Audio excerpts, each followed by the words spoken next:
بسم اللہ الرحمن الرحیم۔ قائد ملت اسلامیہ حضرت اقدس مولانا فضل الرحمان صاحب، جنہوں نے ایک خطاب کے دوران نبی اکرم صلی اللہ علیہ وسلم کے ختم نبوت پر پیارے حبیب صلی اللہ علیہ وسلم کی حدیث مبارکہ پیش فرمائی کہ نبی علیہ الصلاۃ والسلام نے فرمایا، کلما ہلک نبی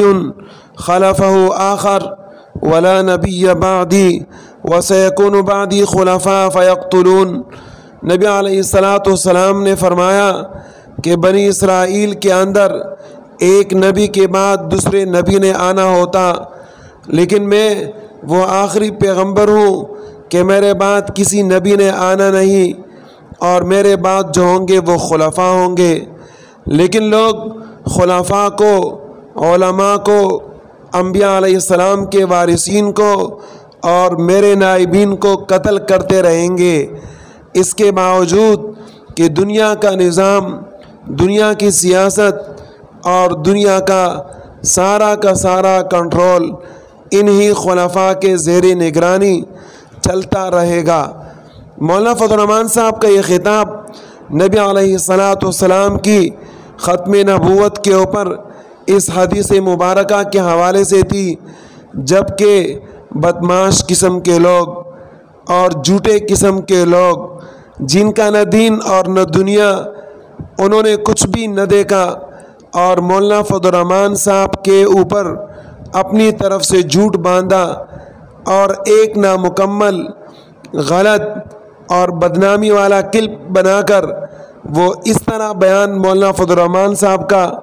توڑ مروڑ کر پیش کر دیا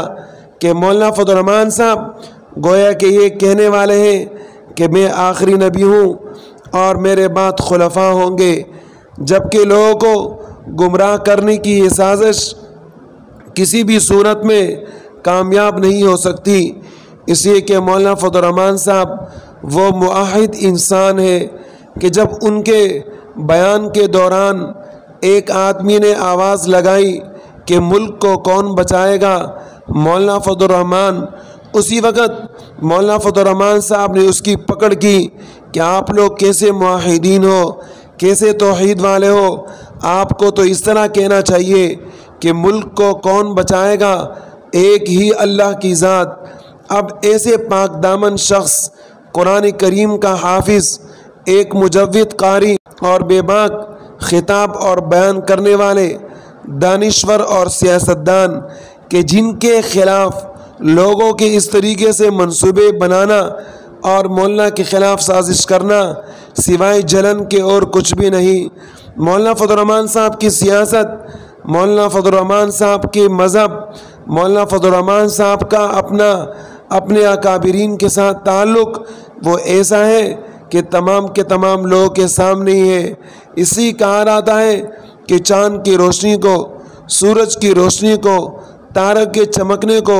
ایک انگلی رکھ کر بجھایا نہیں جا سکتا، اس کو ڈھانپا نہیں جا سکتا۔ مولانا فضل الرحمان صاحب کی سیاست، مولانا فضل الرحمان صاحب کی وقار، مولانا فضل الرحمان صاحب کی عظمت اور مولانا فضل الرحمان صاحب کے انداز کا مثال یہی ہے، جس کی وجہ سے لوگ آج برداشت نہیں کر سکتے اور اپنی طرف سے ایک غلط قسم کے پروگنڈے بنا کر اور توڑ مروڑ کر بیانات لوگوں کے سامنے بیچتے ہیں تاکہ لوگ گمراہ ہو جائیں، لیکن یہ منصوبہ کبھی کامیاب نہیں ہوگا۔